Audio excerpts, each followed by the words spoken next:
अपन गांव की तरक्की और खुशहाली के बड़ सपना दिखाऊं। फिर यहाँ आके सब छरिया गए। सोचे रहूं पढ़ लिख के दाई दादा के सपना ला पूरा करूं। फिर का दोस्त? ये सरपंच गजराज के अत्याचार और भ्रष्टाचार महामारी कस बढ़ गए है।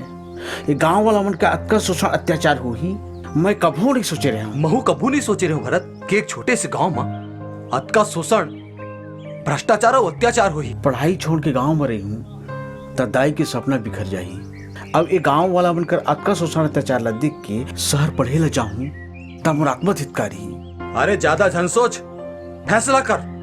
दिल और दिमाग के बीच में रच गया हूँ। दिमाग कहते शहर जब पढ़ेला और दिल कहते गांव में रह। ये गांव में तो जरूरत है। समझ नहीं आए आखिर मैं क्या करूं। अरे दिल के बात मान दोस्त, हम गांव में रहिबो, ये गांव के समस्या ला पढ़बो, गरीब गांव वाला मन के सपना ला गढ़बो। इंदर आज वो दिल के बोझ सिर तो हल्का कर दे यार।